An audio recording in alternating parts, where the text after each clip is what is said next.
Good morning, good afternoon, good evening, wherever you are joining us from around the globe, and a very warm welcome to our FIDIC webinar.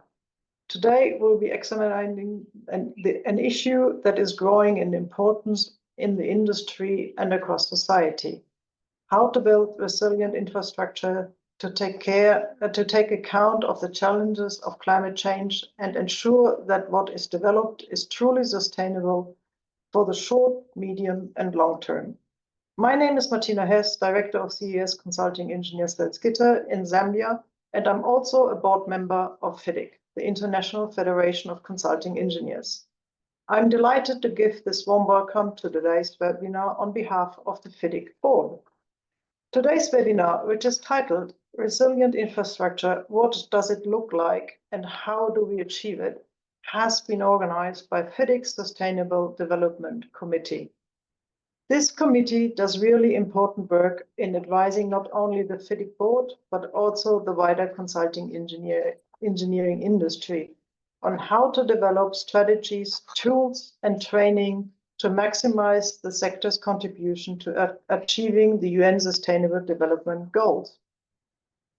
The committee also assesses the potential impact of climate change and provides a forum of consulting engineers to share ideas about how they can enable mitigation, adaptation, resilience to climate change, to develop and maintain buildings and infrastructure. Resilient infrastructure, the subject of today's webinar, is an indispensable foundation for achieving sustainable development. Infrastructure provides critical services to communities, supporting economic functions, and serving as the first line of defense against shocks and disasters. Making infrastructure resilient is not a nice to have, it is absolutely essential, especially in the face of the growing impact of climate change affecting our planet and people. Indeed, the UN recognizes this, and its Office for Disasters Risk Reduction Principles for Resilient Infrastructure outlines a set of key actions and guidelines to create national scale net resilience gain and improve the continuity of critical services such as energy, transport, water, wastewater, waste, and digital communication, which enables health, education, so on and so forth, to function effectively. These global principles aim to raise awareness and set an understanding of what resilient infrastructure constitutes. But what does resilient infrastructure look like on the ground, especially in developing countries? And what is the role of engineering firms, all sizes, in delivering it? Key issues we need to consider in making our infrastructure resilient include equability, social justice, fair transition, social value, and community benefit. Today's webinar will address many of these issues, helping to give attendees a greater understanding of what resilient infrastructure looks like and, crucially, how do we achieve it. The speakers at today's webinar will address many of the issues I have just outlined. All are experts in their field, and I know they will have some valuable insights and views to share with us. They will look at the importance of future-proofing existing infrastructure in the context of climate change, the role of digital technology and data modeling, how we can integrate nature-based solutions into traditional engineering practice, the specific challenges of resilience in the water and transport sector, the role of good procurement and contracts in achieving truly sustainable projects, and much more, I'm sure. I can't wait to hear what they have to say. The webinar today will be chaired by Natalie Muir, Regional Director, Environment and Geoscience at Stantec. She's also the Vice Chair of FIDIC Sustainable Development Committee. Don't forget also that we want to hear from you today, and you can ask questions at any time through the chat box here below in the webinar. Now, it gives me a great pleasure to introduce your chair of today's event, Natalie, Regional Director, Environment and Geoscience at Stantec and Vice Chair of FIDIC Sustainable Development Committee. Natalie will introduce our expert speakers panel and guide us through the webinar. Natalie, the floor is yours. Thank you. Thank you, Martina. And look, what a really big, important and interesting topic we're discussing tonight or today, as it is for you wherever you are in the world. As Martina said, I'm the Vice Chair of the Sustainable Development Committee for FIDIC. And together with our Chair, Tracy Ryan, our other Vice Chair, Robert Spencer, our committee's been working on a number of initiatives driving infrastructure sustainability and nature-positive solutions in our industry. Over the last year, the Sustainable Development Committee has focused on partnerships and collaboration. Some key achievements include strengthening our partnership with WWF to develop the Nature Positive Infrastructure Playbook and a new chapter on early life cycle procurement, which we launched at the Global Infrastructure Conference in Geneva in September. The Sustainable Development Committee is also working with the FIDIC Contracts Committee on a net zero procurement specification, which has garnered significant industry interest.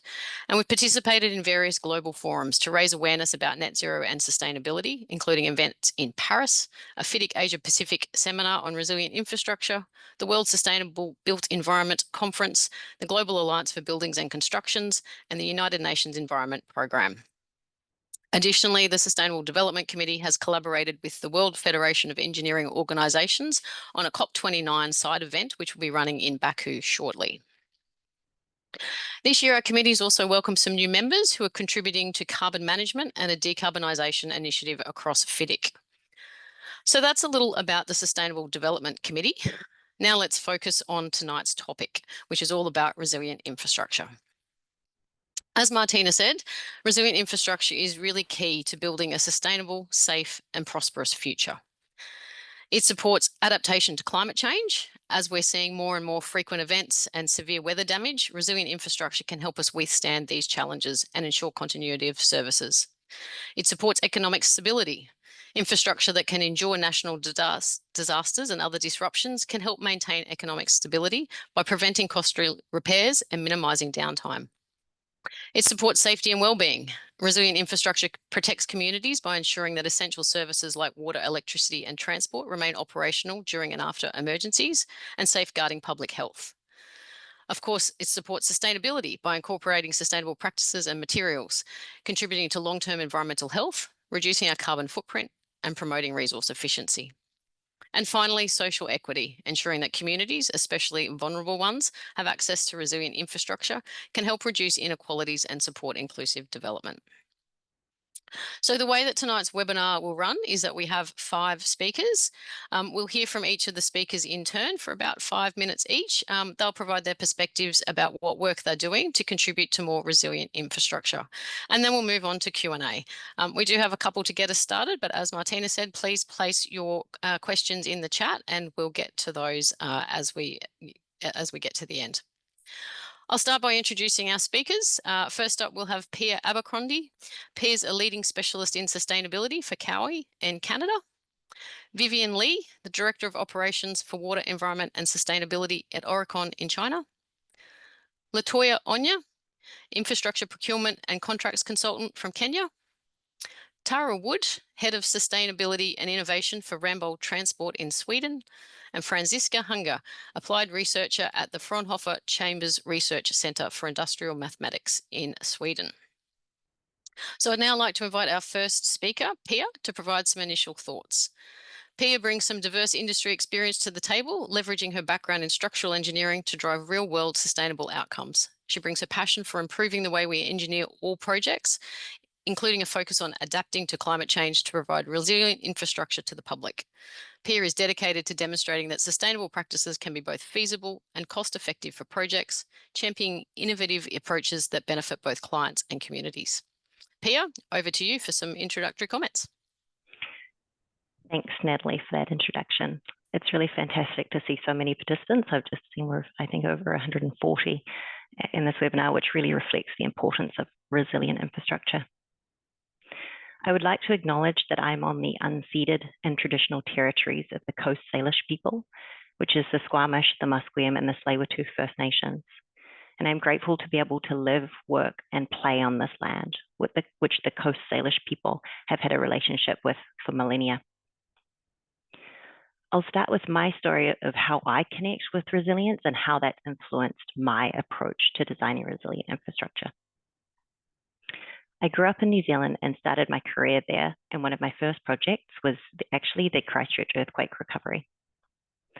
I remember walking around the streets of Christchurch and seeing the cracked and crumbling buildings, smelling the sour odor of decaying food that was housed within them, hearing the deafening crashes of the wrecking ball demolishing buildings, and feeling the loneliness of a deserted heart of downtown. And that experience really helped me to realize the importance of infrastructure and creating a really safe and particularly vibrant society. Fast forward 10 years later, and during an atmospheric river event in British Columbia in Canada, where I now live, flooding damaged our transportation networks and isolated my community. I felt grateful for my safety and the quick response from my government and our engineering community, which really highlighted the importance of resources in disaster response. And I do acknowledge my privilege in living in a first world country where I can expect such things. And I know that I'm really lucky to be able to do so, as so many people are not. These two events in my life have changed my approach to designing resilient infrastructure. And really now I try to apply a holistic approach to resilience. The first way that I do that is thinking more broadly than just designing strong infrastructure. One of my clients introduced me to the concept of the 4 R's of resilience, which I think is really helpful. First R is robustness, and that's the traditional concept of resilience, making something really strong so that it can deal with an extreme event. The second R is redundancy, and that's thinking about, do we have another piece of infrastructure that we could use as an alternate if that first piece was not functional? The third R is resourcefulness, and that's thinking about, do we have the resources, whether they be monetary, physical, technological, or informational, to be able to fix the infrastructure if it is damaged? And the last one there is rapidity. How quickly can we contain the losses and fix the infrastructure that we're working on?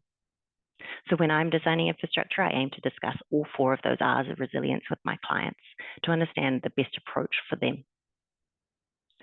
And the second way that I try to bring a holistic view of resilience into engineering is by recognizing that sustainability and resilience, they go hand in hand together, just like Natalie was explaining at the start. A more sustainable system enhances resilience by being less vulnerable to disruption. So for example, if you include circular economy concepts in your system, it will be less vulnerable to variability in the availability of new materials. And while a more resilient system can be better equipped to handle the stresses of change, therefore you can implement sustainable solutions easier within it. And that might be seen if you use nature-based solutions for water capture and containment to provide flood resilience.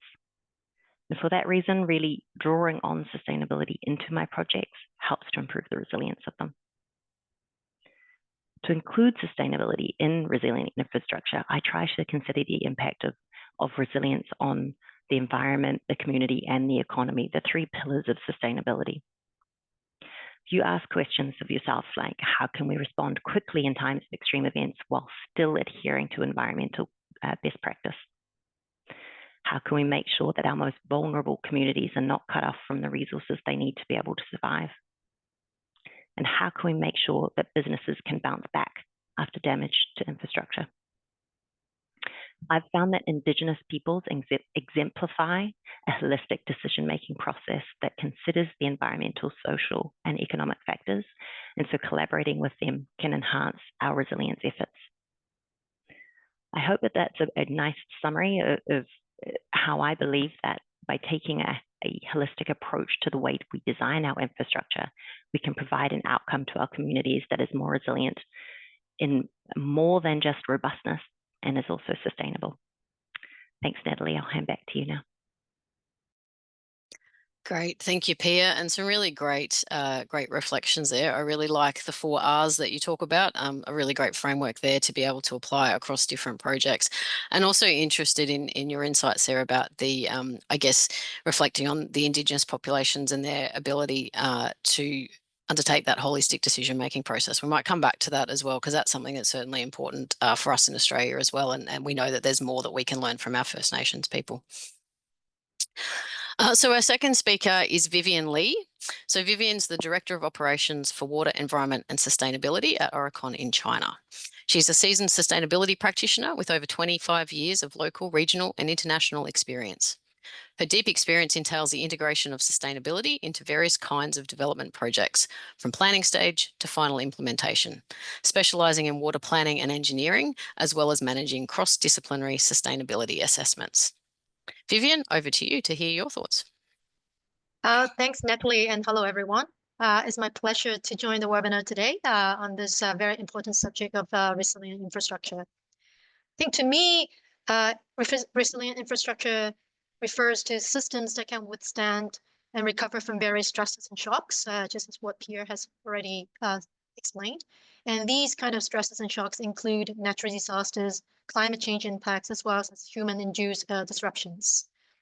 And I'd like to point out that for a number of years, the World Economic Forum has ranked extreme weather as one of the top 3 global risks among all kinds of issues affecting mankind. And that's everything ranging from societal and geopolitical instabilities and conflicts, economic strains, technological related security, etc. And extreme weather is perceived to be the top risk most likely to present a material crisis on a global scale, both in the short term, that is around 2 years or so, as well as in the long term, 10 years. So my background is in water and environment, water resources management, and I really see the risk of flooding and water management as and the effects on affecting the resilience of our infrastructure. I'll leave that on the kind of the more specific water-related discussions later on in the discussion, but I go back to kind of the general perception of resilient infrastructure. And that includes kind of echoing to what Pia has mentioned on the robustness.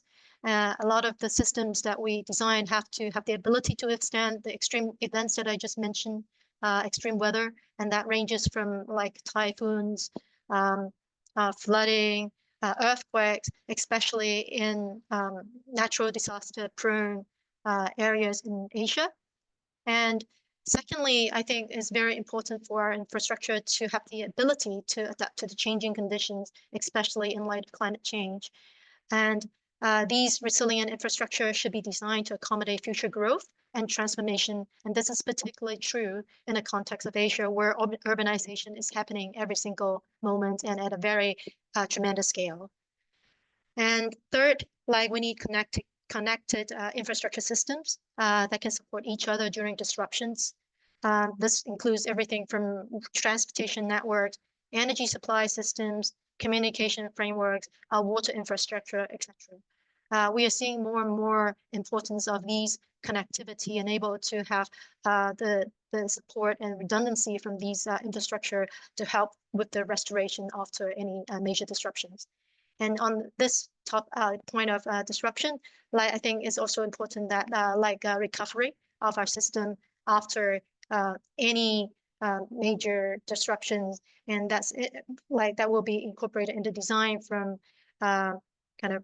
like having alternative water supplies, for instance, having the evacuation routes for following any major disasters, etc.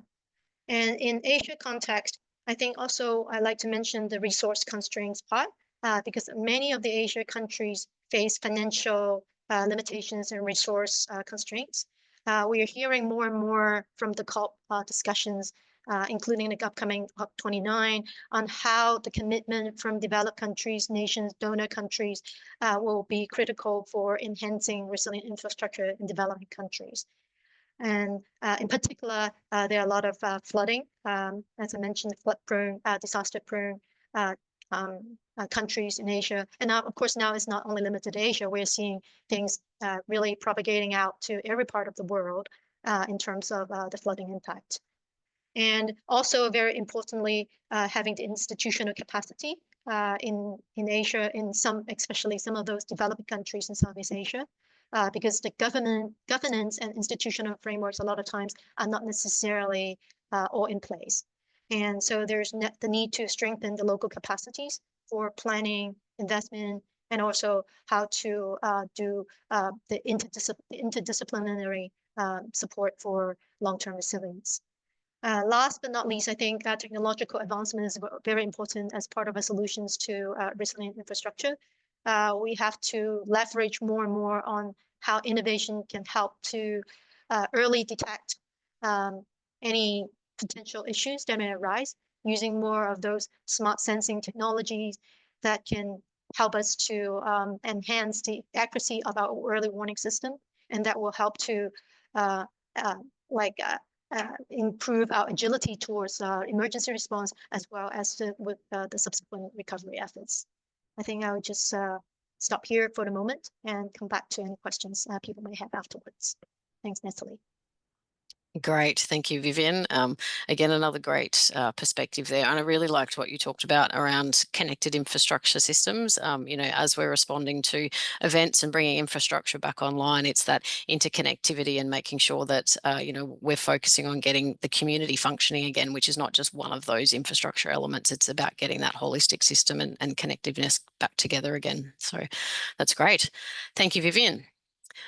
Okay, our third speaker will hand over to Latoya Ouna.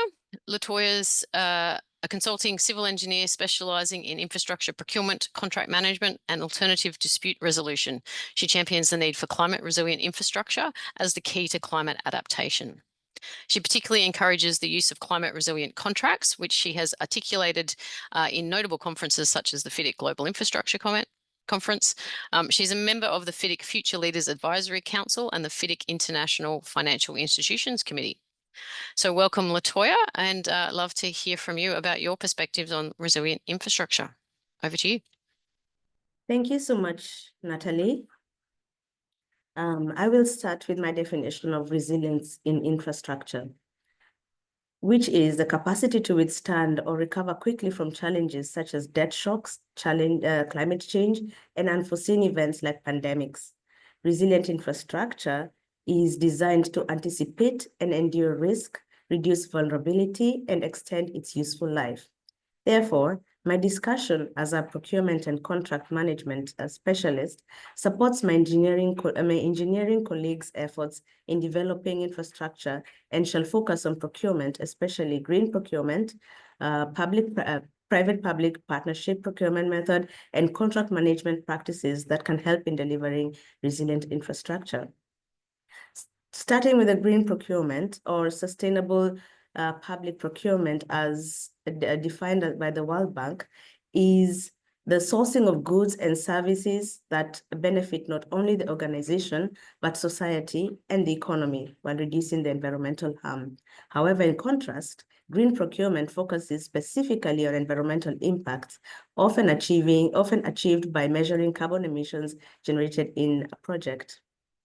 Public-private partnership procurement, which is currently a buzzword in Kenya, in my country, is the participation of private sector in climate-smart investments and infrastructure, which is critical. It is critical for the public, for the PPPs to offer key solutions. However, this method of procurement can pose a challenge because climate change creates uncertainty, and it is hard to play with uncertain moving pieces within the PPP framework, which requires certain degree of predictability to attract investment and finance. In both procurement methods, one may consider altering the standard bid documents to suit extreme climate considerations, such as adding extra qualification criteria and sub-criteria such as contractors' experience in nature-based solutions and ecosystem-based adaptations, capacity of the experts by the bidders with knowledge and experience in financial modeling for climate and financial shocks. You can also consider in the bidding forms methodology that the bidding forms should include an opportunity for the contractor to submit an operation and maintenance strategy for quick recovery of assets following climate disasters. Traditional procurement methods should request bidders to also submit project adaptability and recovery strategies in case of climate and economic shocks during implementation period. This should include early warning systems that tend to reduce total loss of assets through preventive measures. Under the particular conditions, we should consider you should specify financial safeguards in contracts such as insurance and climate contingency funds for climate-related risks, especially for projects that are exposed to these risks.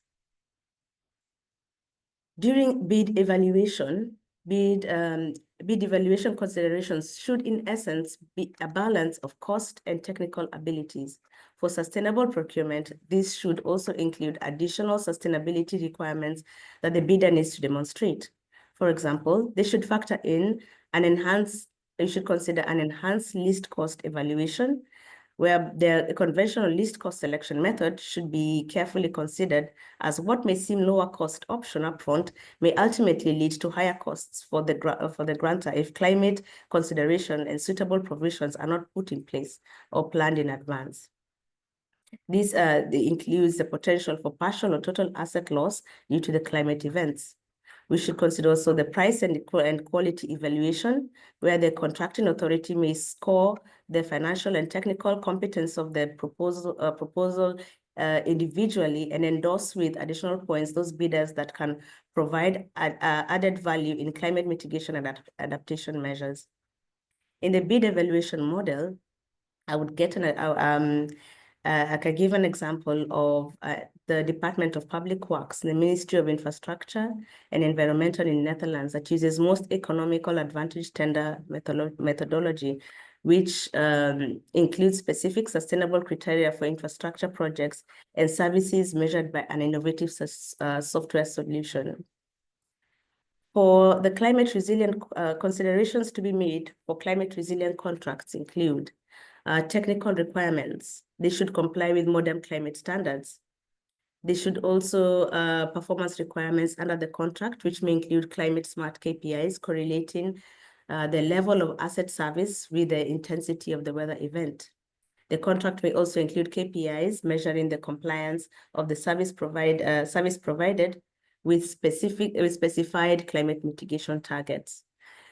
Other financial related provisions may include insurance requirements to be obtained by the bidder and state guarantees to cover potential losses from extreme climate events, as well as reserve funds for additional climate capex needs.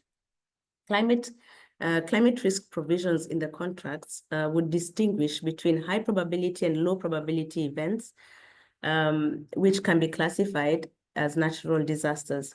This is followed by an indicative risk allocation matrix that can provide high-level guidance on risk structuring matters to be incorporated in the contract agreement. Compensation relief and force majeure events highlight conditions that may qualify for compensation too. The use of numerical intensity thresholds should be introduced to reduce ambiguities and misinterpretations in the definition of climate events. Like I said earlier, financial structure of climate STAP contracts emphasize the available funding and financing sources. And therefore, climate consideration, therefore payment under extreme climate considerations. As a conclusion, resilient infrastructure is more than just a physical structure. It's about thinking ahead, designing with intention, and working together across sectors to secure a sustainable future. The perpetual evolution of standard documents assumes paramount significance in the attainment of climate resilient contracts. Thank you, Natalie. Over to you.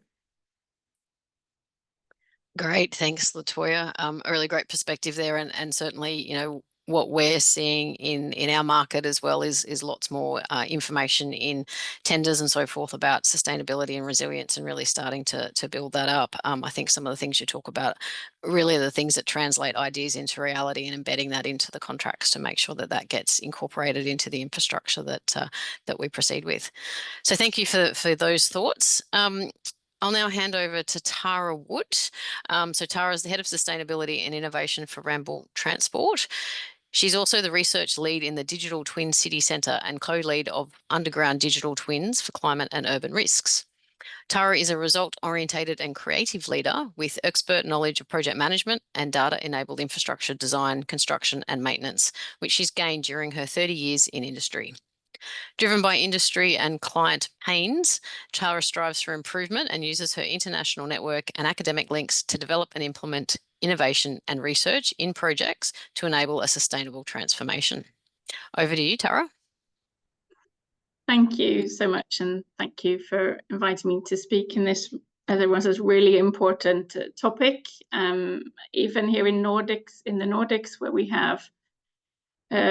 have our challenges with climate change, of course, but when you turn on the news and you hear what's happening in other parts of the world, you realize that the emergency is far more apparent in other parts of the globe. So if I think about what is resilient infrastructure from my perspective, and how we try and drive this aspect of our projects in the Nordics, I would say, well, for me, resilient infrastructure is infrastructure that can cope with the uncertainty that the future holds. And as we've heard from the other speakers here, we have an uncertainty around how extreme weather is going to hit us in different parts of the globe. We also have an uncertainty around the degree of urbanization and specific areas that urbanization is going to occur. We have an increased living standard, which puts higher requirements on what sort of services should be available for that urban environment and infrastructure. We also have the absolutely huge need to reduce our use of the Earth's resources and create this paradigm shift towards more regenerative infrastructure that will do more good, and rather than just focusing on doing less harm. And we have the uncertainty on the financing of this. How are we going to pay for the future proofing that is so clearly needed, and not just sit with the consequences of the impact of poor resilience in infrastructure, and dealing with it that end. And then we have all the work with new technologies and methods, and how will those fit in? And these are some of the questions that we've been working with in the Digital Twin Development Centre in Gothenburg, together with 30 industry partners, to try and understand how do we harness the potential of digital twins and digital enabled design and asset management to create more sustainable and holistic cities in the future. And I think quite a few important things have come to light during the 5 years that we've had this competence centre, and where we've had a specific project that have looked at, as you mentioned, climate, how to manage climate risk with the help of these types of technologies. And I think one of the main ones that really the most important take home is probably the fact that we really need to stop the silo thinking. We've heard the speakers talking about holistic solutions. And what is holistic solutions? Well, we're saying the sum of its parts are more than the individual parts themselves. And I think that is absolutely paramount. In order to get there, we have to break through the silos we have in our industry. That's between the stakeholders, between different markets, between technical disciplines, and actually see the system, see the city, see the infrastructure within the system of a railway or a road, in order to find the optimum ways of working with those. We've also noticed that when we work in our silos, for example, with cloudburst simulations, in the Nordics, we have a lot of very soft ground, very soft clays with significant ongoing movements. But when we're future-proofing our cities, when we're looking at, what type of depth of water can we expect in different types of the city, when we do those simulations, we're taking the ground levels as they are today, not as the ground levels that will be in 10 years' time or 50 years' time or 100 years' time. So that actually means that the strategies that we're building up are not necessarily going to protect the right areas of the city, because we haven't included the the effect of the ground is not still, the ground is moving. So it's this need for more multi-physics thinking, more simulations that look at how do you connect through the different scales, the impact of a city down to a specific place. But also when we're working with advanced simulations or even simple simulations, the most important aspect going into that is that we can validate what we're knowing, that what we're doing, what the understanding of what the future state it will be, that there is data there that is validating the results, that we feel and understand that this is something we can believe in.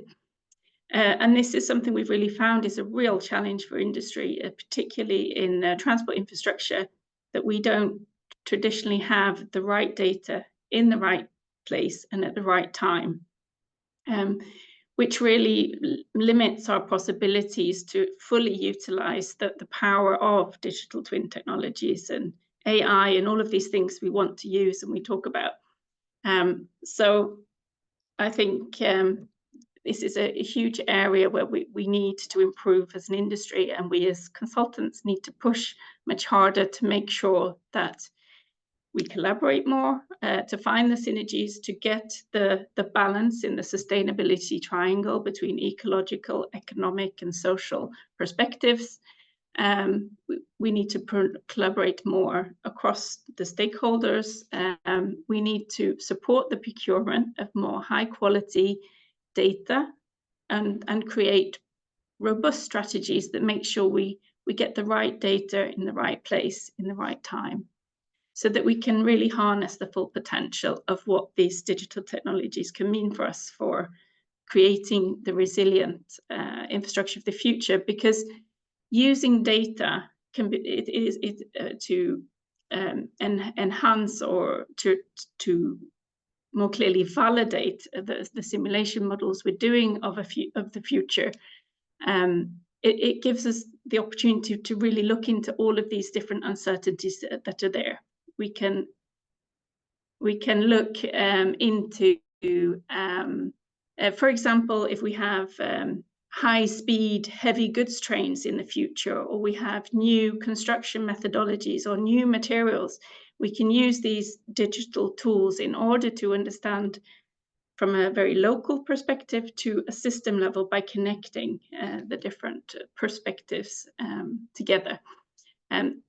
But without the data, we can't do that. So I would really push all of the consultants that are listening into this call is to really push to get this high quality data procured, and that the data is then shared for the industry and for the industry to benefit from, and that we together as an industry can push the barriers forwards towards more regenerative and resilient infrastructure.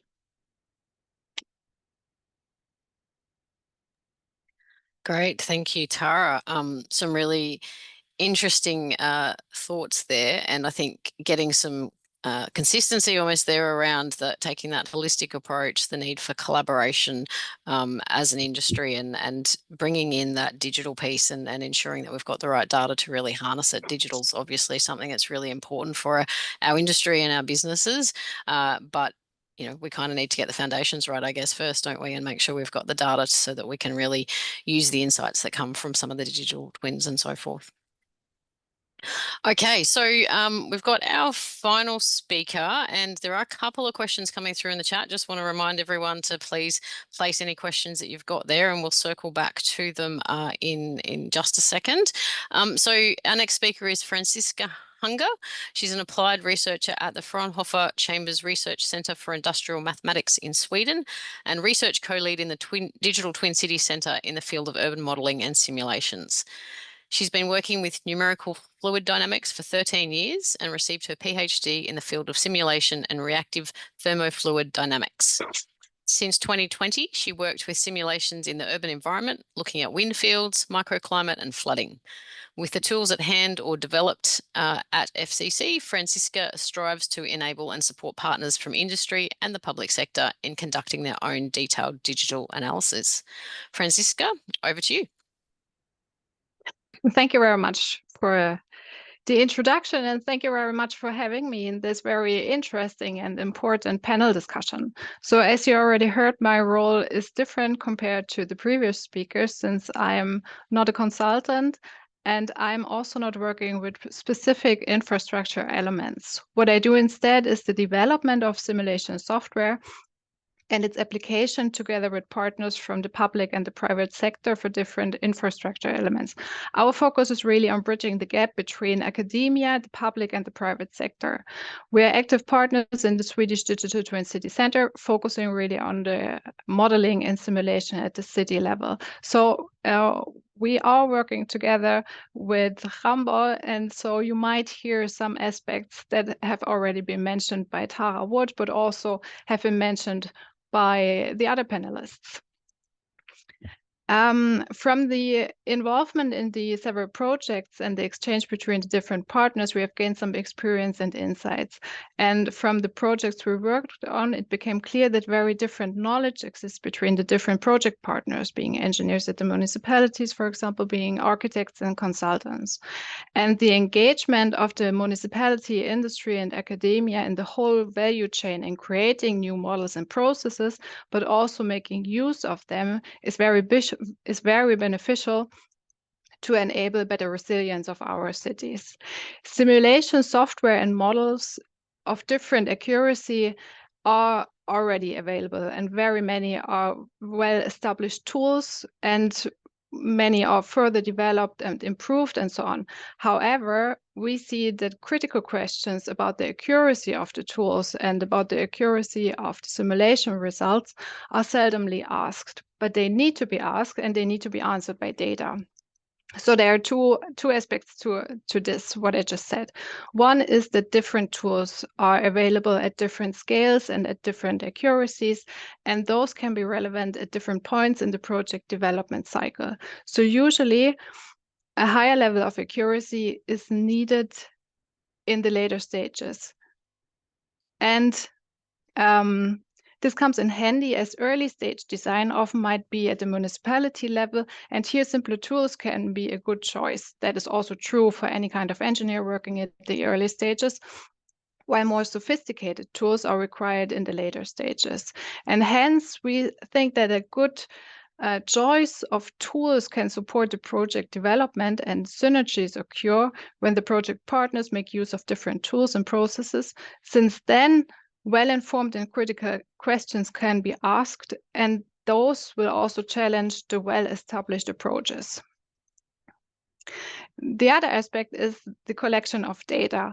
Here, collecting data for an area of interest is very relevant both to ensure the good quality of the input data for any kind of simulation, but also for calibration and validation.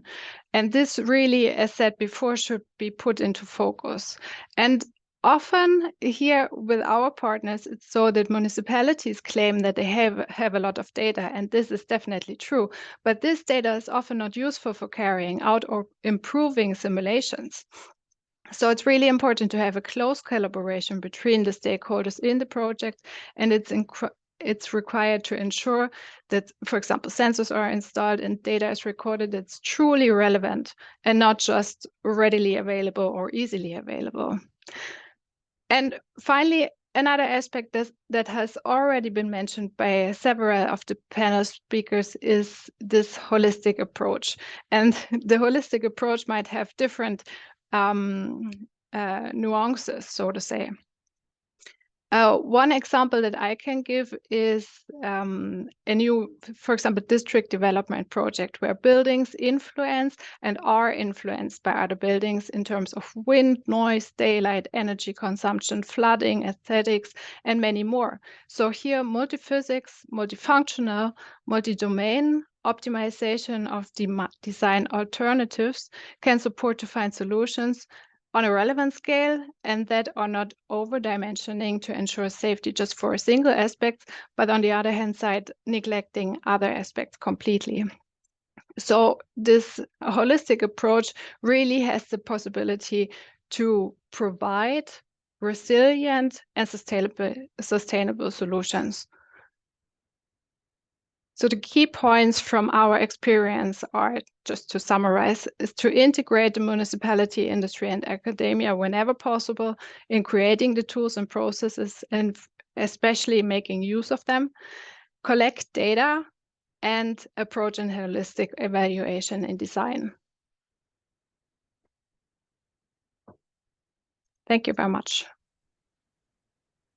Thank you, Franziska. And look, the work that you're doing sounds absolutely fascinating. And I guess I love the fact that the work that you're doing is really trying to bridge that piece between academia, public and private sector, so that it's, it's got some real world application and really driving what's happening there.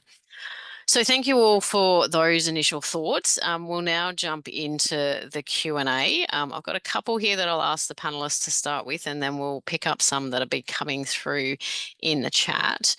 So Vivian, I might start with you. I guess with the focus on water, water scarcity and flooding is really, critical, and we're seeing that playing out in various parts of the world. What innovative water management strategies do you think are essential for addressing those challenges of water scarcity and flooding? Thanks for the question, Natalie.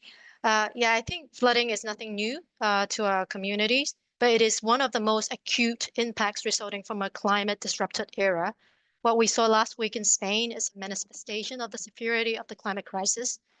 On October 29, torrential rain brought about a year's worth of precipitation, which was nearly 500 millimeters to southeastern Spain, especially Valencia. And about 1 year ago, in Hong Kong, in September 2023, we also experienced over 630 millimeters of rainfall within 24 hours. The entire public transport system was paralyzed. The subway tunnels were inundated, and there were waterlogged places in different parts of the city. I think, as you mentioned, Natalie, similar stories of unprecedented rainfalls have happened, and flooding happened in different parts of the world over the last few years. And these extreme weather catastrophes have become so commonplace that they risk being normalized. So as engineers, I think we have to start thinking differently when the public turn to us for solutions. The more frequent and severe floods have surpassed what traditional designs can endure, which is very clear as manifested in the recent flooding damages. And the shifts in precipitation pattern and sea level rise means the existing flood protection design might not be resilient to future changes, since the traditional designs often rely on historical data. In hydraulics design, we talk about 1 in 100 year, 1 in 200 year events, which essentially means that the systems were designed to withstand storm events that have a probability of occurrence of, say, 1% or 0.5% based on historical data. But those data are actually being rewritten as we speak. So going back, for example, to the rain that happened in Hong Kong in September 2023, the government estimated that the maximum hourly rainfall was on par with a 1 in 500 year event. In comparison with the majority of the drainage system that has a design standard of 50 year or 100 year event, does it mean that we should go for a 500 year event to improve our climate resilience? I don't think there's a one size solutions that fits all. But that also doesn't mean we do nothing and normalize these catastrophes. So there are a few things that I think we ought to do.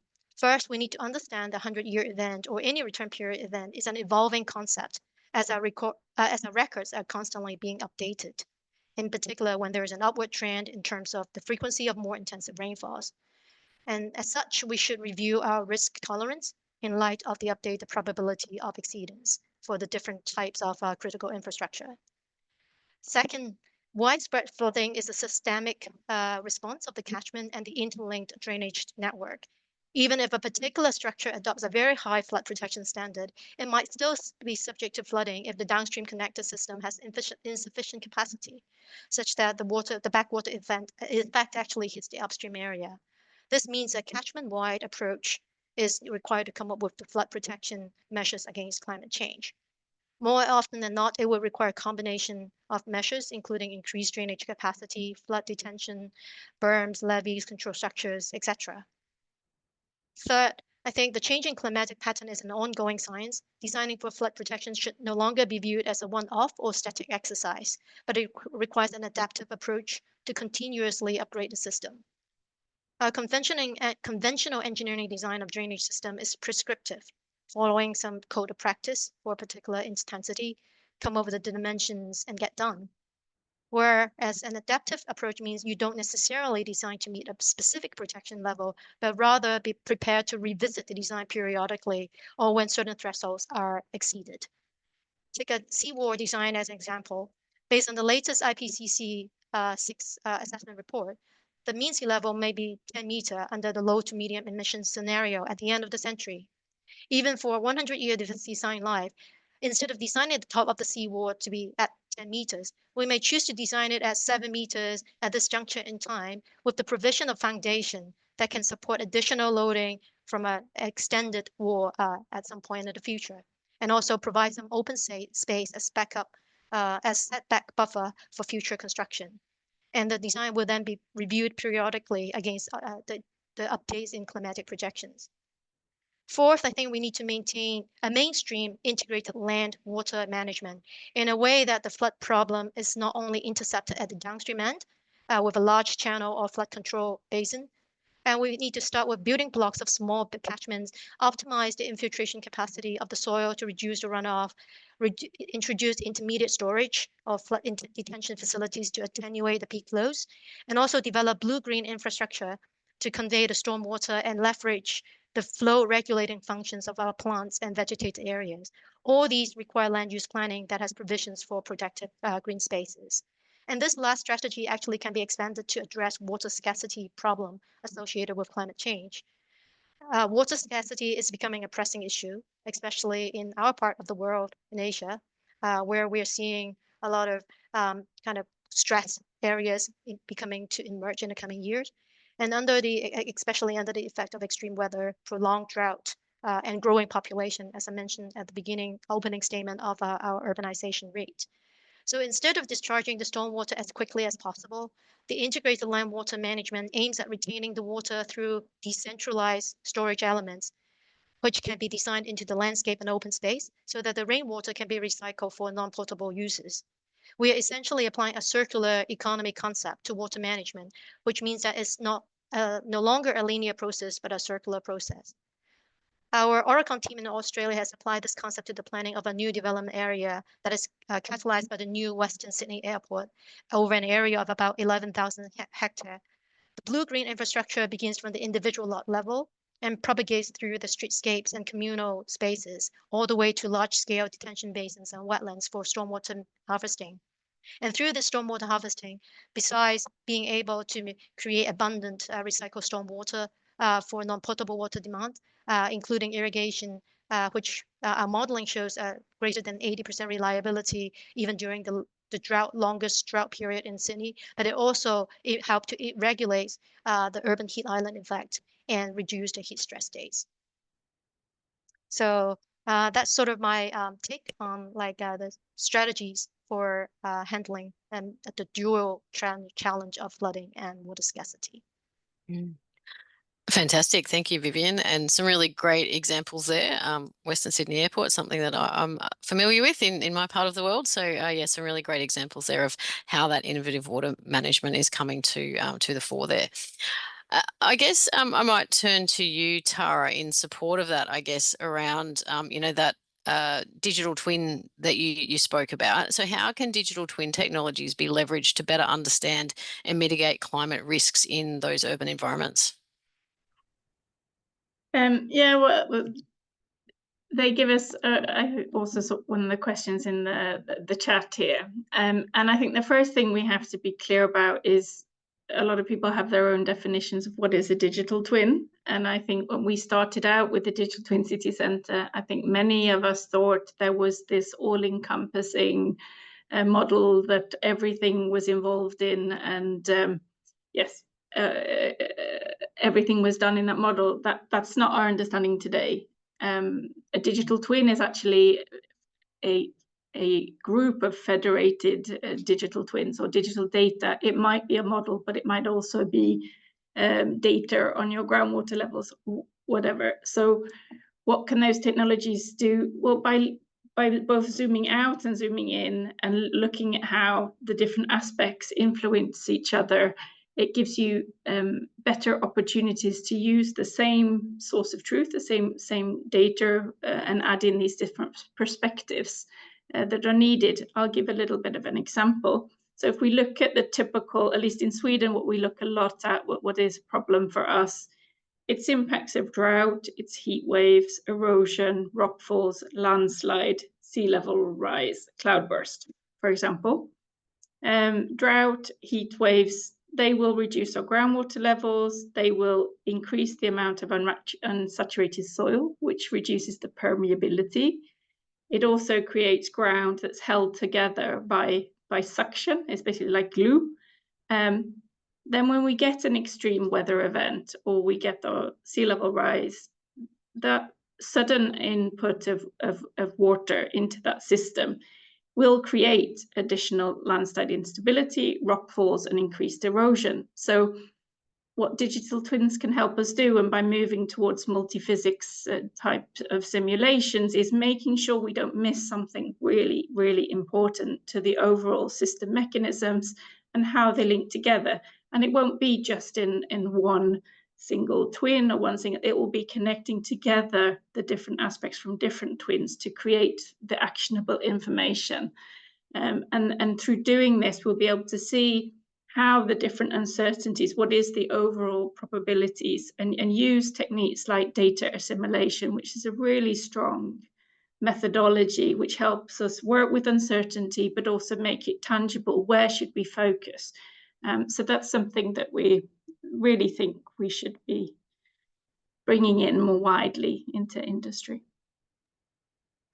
Great, thank you, Tara. And yeah, thank you. You've also addressed, I think, one of the questions in the chat there, which was around, you know, is it a single model? Is it possible to bring things into a single model? But I think from what you're saying there, it's more that spectrum of models and understanding how they all react together to make the full potential of the data that's available. All right, I want to go back to Pia, and one of the things that, as I touched on, I guess after you spoke, one of the things I was really interested in was the Indigenous perspectives. So interested to hear from you as to how, you know, what ways Indigenous perspectives can be integrated into infrastructure planning and to help resilience. Thanks for the question, Natalie. I think the best way to start the answer is to remind everyone that each group of Indigenous peoples have a different way of thinking. They have a different life, they have a different concept and a way of moving through their experiences and their culture. So I would recommend that we're best to connect with those Indigenous peoples that are closest to us, those that are living near us and our projects and those sorts of things. But based on my experience here in British Columbia in particular, what I've found is that the First Nations people have sustainably managed local natural resources for millennia. And they consider those resources as shared property and part of their culture. And because of this, they have a really meaningful connection, as well as combined with the great historic knowledge relating to land and nature. And through that, they're able to adapt to change based on their experiences and their knowledge. So I see that if we can take a similar approach and we can really respect the environments that we're living within and understand them and collaborate with our local Indigenous peoples to gain also some of their historic knowledge of that land, then we can implement infrastructure that's more resilient to potential events and changes in their environment by taking that broader view and not just the Western perspective that would be my natural perspective, but trying to take in the Indigenous ways of knowing and understanding the culture. And so I think that, yeah, connecting together with and collaborating with the local Indigenous peoples can help all of us to enable more resilient infrastructure. Hearing those words again, connectiveness, collaboration, and holistic approaches. So yeah, no, great. Thank you for that, Pia. Latoya, we might talk a little bit about procurement. So what's the role that green public procurement can play in ensuring the delivery of resilient infrastructure projects? Thank you. So green public procurement embeds climate-conscious criteria, such as emission limits or resource conservation requirements directly into the procurement process. This means that the materials which are locally sourced to reduce distance traveled of the materials, designs The designs will have local, environmental, and social consideration, because we have seen that copy-paste of designs from developed countries may not apply to our environment in developing countries. So construction methodologies should be selected based on the sustainability and lowering of environmental impact of the infrastructure projects, and therefore making them better suited to withstand changing climate conditions. For example, in Kenya, construction is not mechanized, is not as highly mechanized as it is in the West, and therefore it's labor intensive. But it would be encouraged, of course, to use local labor so as to encourage the acceptance and willingness of the project by the community, which gives them an incentive to take care of the infrastructure in the long run. Secondly, by setting a green criteria, green procurement encourages suppliers and contractors to innovate.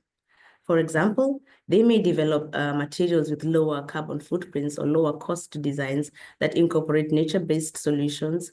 In nature-based solutions, for example, again, I'll take an example of construction in buildings in Kenya or in Africa.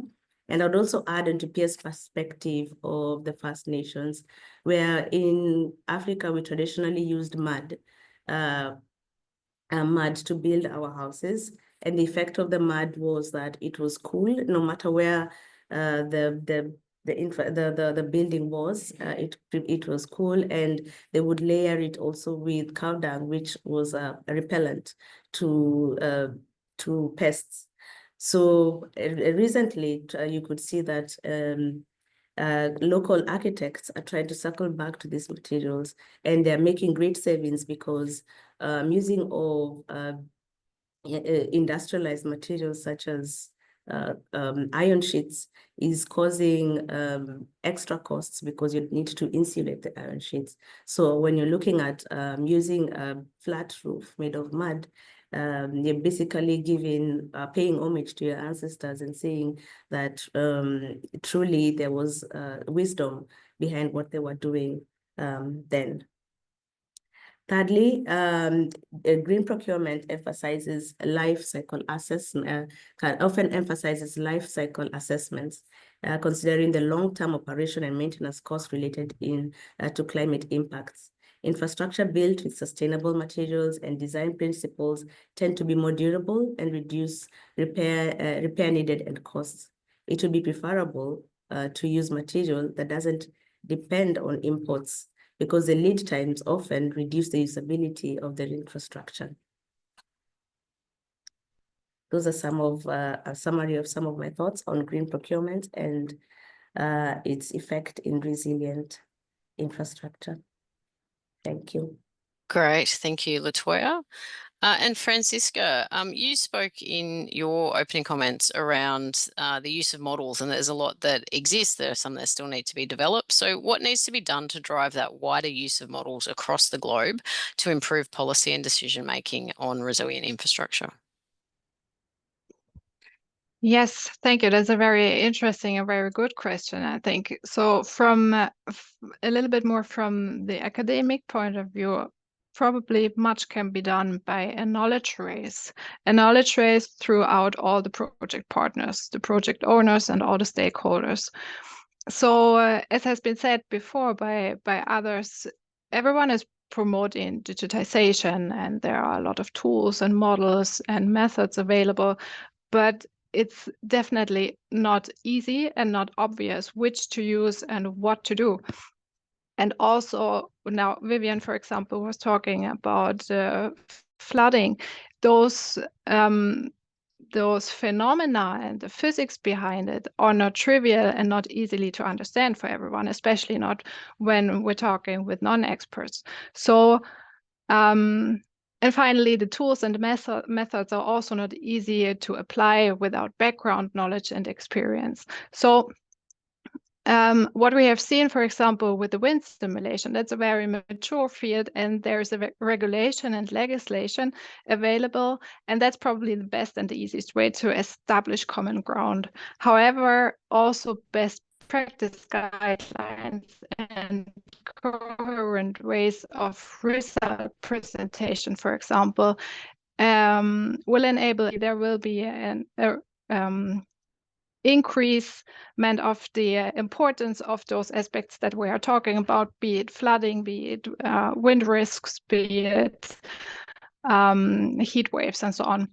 So I think really that this knowledge raise throughout the value chain is very important. And also the knowledge about the availability of the simulation tools and the data analysis methods is very important. And that, I think, can be delivered from the consultants, from the experts, and from the academia towards the other project partners that are not aware of that. So yeah, and overall, better understanding and better knowledge about the possibilities that we have would support that. And also what Tara has been talking about, the digital twins. The digital twins would probably enforce a smooth integration of simulation and data in the same place, or facilitating the interaction between different tools, different results, so that we really can connect that. And here we have quite some work left to be done to enable a smooth workflow for the users, for the experts, really to have, for example, standardized data for the input data, but also for the result data, to enable an interconnection between the tools and to enable an exchange of the results.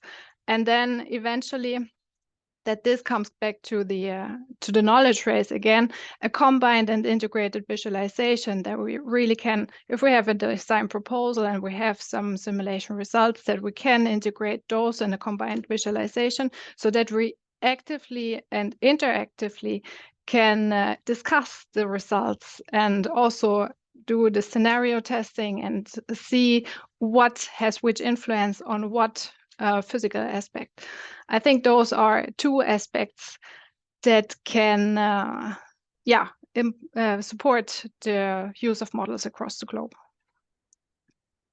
Great, thank you, Franziska.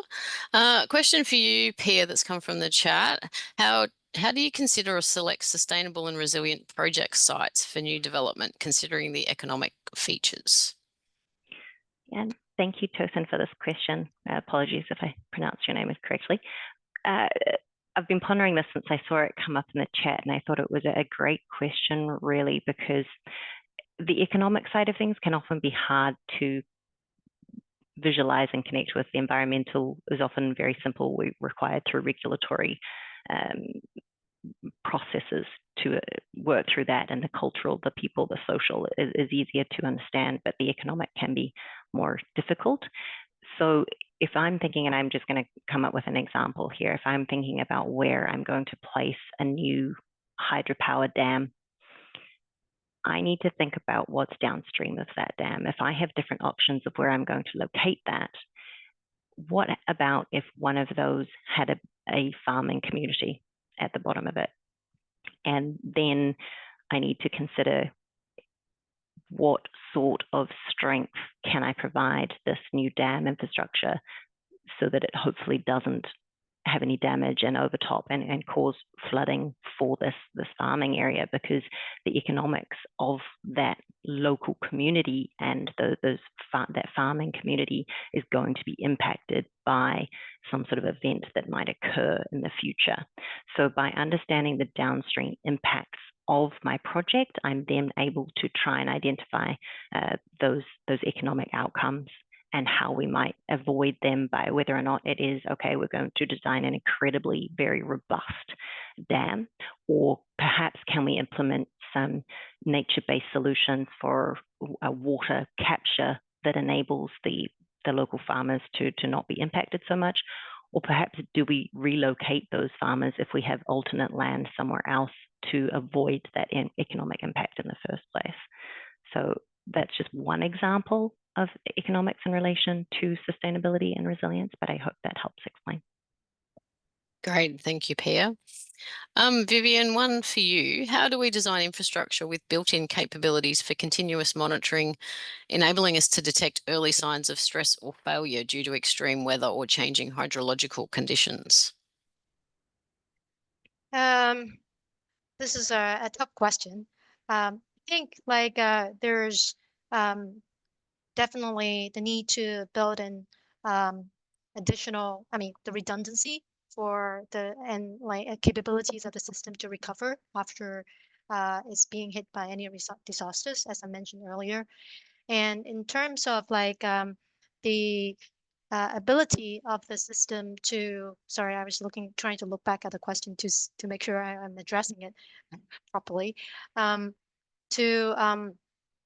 at the changing hydrologic conditions, as I mentioned, there's the need to revisit the probability of occurrence of different magnitude events as the statistics are being rewritten and the probability of seeing more intensive rainstorms are increasing, which means what we perceive to be, say, for at a 100-year protection level, it might no longer be that case. And so there's a need to revisit these data as it comes in and identify and prioritize infrastructure that need to be upgraded depending on the critical nature of those facilities.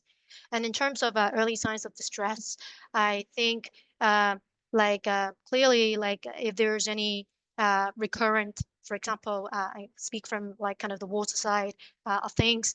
If there's recurrent hotspots of flooding, there's a signs that some things is not wrong, it's not working right at the systems level, and it needs to be looked at with a holistic view of how to looking at the whole, solving that question, the puzzle of how to alleviate flooding not only locally, but how to attenuate, for example, the flood from the upstream end, intersecting it better at different intermediate levels, and not just relying on one single solution, such as a bigger channel or a bigger storage to solve the problem at one particular location. And also, I think there's the need to have to leverage more on the technologies. For instance, like I mentioned earlier, we need to have better use of sensing, remote sensors, smart sensors, and help to improve the accuracy of a flood warning system. Flood forecasting system has been used in many places, and I think with the advancement in technology and AIs, we should be able to improve the warning times. And also be having more accurate prediction of where flooding is really going to occur, and also for how long a duration, so that more and better coordinated efforts can be done to plan for evacuation, and also other mitigation measures to be done on the spot. Great, thank you, Vivian. Franziska, a really interesting question here, saying we cannot underestimate the role of domain expertise in developing models, but what is the role of end users who aren't experts in contributing to robust models for resilient infrastructure planning and design? Yes, I agree. That's a very interesting question. So a little bit what I mentioned already in my first 5-minute talk. There are different stages in the project development cycle, and there are different needs for accuracy. So usually what we are doing from the physics point of view, we start off with a model or a simulation tool as detailed as possible. And from there on, we try to simplify the model and approach a modeling which is tailored to the needs of the end users. So that is how we approach things. And there it's very important to know what, for example, the quality of the input data will be at this stage, so that we know what we can expect by the models. Because even if you have the best model available for with all the physics included and multi-physics approaches and so on, if you feed it with inaccurate data, or if you just have very coarse ideas of your design solutions at the beginning, you cannot expect to have very detailed results in the end. So it's always important to have the end user perspective in mind when formulating or refining the models, so that they are really fit for purpose, so to say, and really fit for purpose in those different stages. And then with that also comes the feasibility of applying the models for non-experts, because that is probably one of the significant problems that we also have. If we have very complex models and software tools, they tend to become too complex for non-experts to use. So we really need to tailor the tools to the need and to the experience or the knowledge of the end users. Yeah, excellent. Great. Thank you for that. Tara, a question for you around, are digital twins capable of forecasting extreme events regarding resilience? And I guess probably building from that, you know, how extreme, and perhaps even building in that multifaceted approach of different elements. Oh, you're on mute, Tara. I thought I'd taken it away. My reply would be, if we define the digital twin as real-time data within the context of a system, and the system we're talking about is infrastructure, but that infrastructure is within a system, then of course there are a lot of things we can do with our historical data, as others have mentioned, in order to better understand how that system will react to a new future scenario. Now in Ramboll, we've worked a lot together with Chalmers University with applying the data assimilation methodology, which is the same methodology that's used for creating weather reports. It's the same methodology that is used for taking a spaceship to Mars, or a satellite to Mars. It's a methodology that is used and you're not really sure about what the future holds, but that you're learning as you go. So I would say that I absolutely believe if we have digital twins connected to data assimilation methodologies, that what we're actually working with is probabilistic digital twins. I do think that that type of methodology has a really strong future for helping us cope with future disasters, but it cannot see the future. What we can use that model for is, based on the experience of the past, then look at different scenario analyses. When a certain weather event has occurred, maybe it's a 20-year rain that happens, using the digital twin and the data assimilation to learn from that event, we can then look to the future and see, well, what would a 100-year event mean, or a 200-year event? So not on its own, it's not a magical crystal ball, but if we utilize these methodologies in the right way with scientifically based methodologies, I think there is a very good possibility that they could really help reduce the impact and create a more resilient infrastructure in the future. But we need the data to do that. Definitely need the data to make sure we can inform those right decisions and the right simulations. So yeah, thank you for that response, Tara. And Latoya, one that's come through, I think that's in your wheelhouse. So due to the impacts seen due to climate change, do you see that it might be necessary for people or for firms to be including in their bids and offers details of the software and simulations which a design consultant would be required to provide for some of our infrastructure projects, for example, a large highway or rail project? Thank you. So we have to lean on technology to improve our feasibility in contracts. I think that has been the base in this conversation. And we are lucky that we live in an area where a lot is controlled by software, and construction is also not included. It would be important, I agree, to include the software that would assist in delivering this technology. But I think the question is where would you include it? I would, for example, include it in the general specifications and also in the bills of quantities. But we have to be cognizant that procurement requires, the essence of procurement is also competition.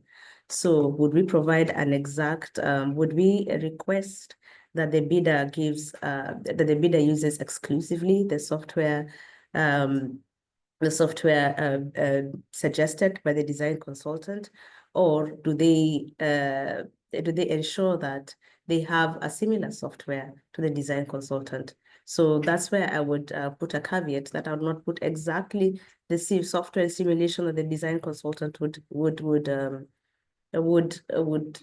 prefer, but I would ensure that there is a provision of similar software and simulations, and it will be costed in the bills of quantities and in the specifications. I would also include it in the methodology, because the method in resilient contracts, under the methodology, I would require the bidder to be more innovative. And I would be curious to know what spheres of innovation are they looking at? Are we in line with our standards, or with the standard of, let's say, the large project, or the large highway or a railway project? Will their software, is there such software or the simulations, are they adequate to do this job? Do they have previous experience of doing similar projects or similar simulations and using similar software? So that would be my perspective on how the design consultant would include details of the software and simulations in a bid.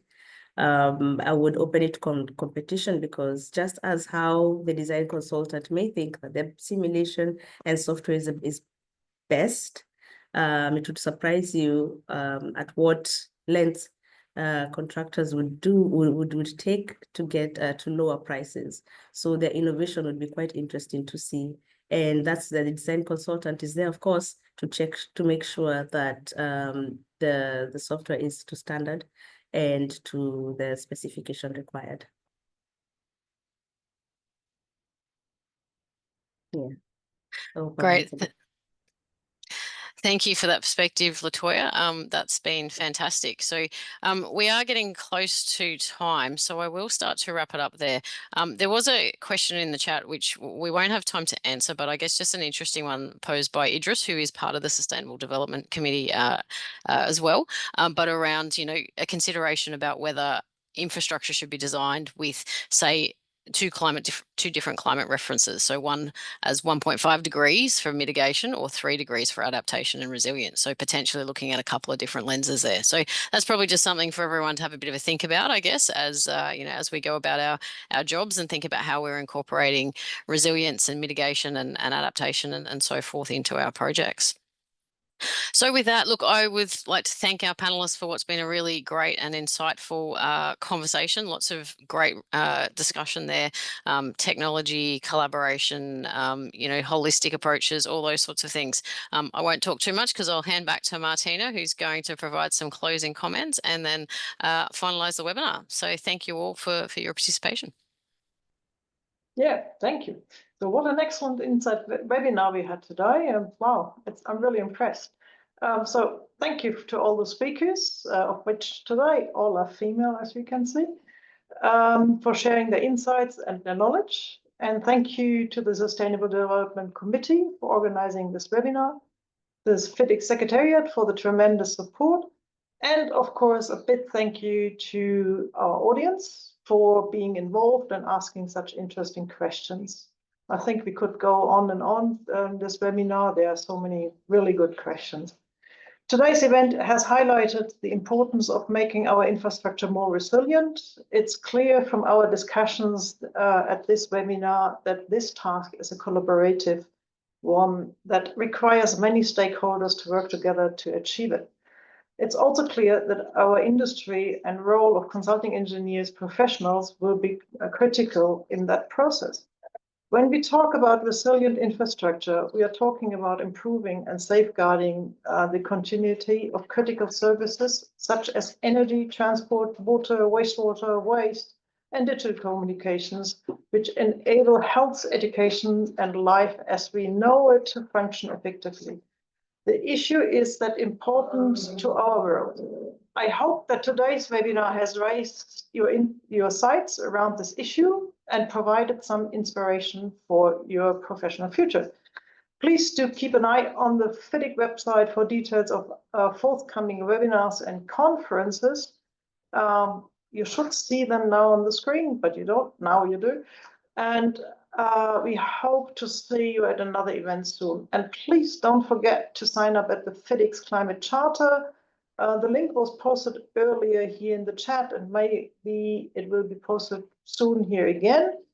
Yeah, then thank you all for joining. I wish you all a good day, rest of the day, and goodbye from me.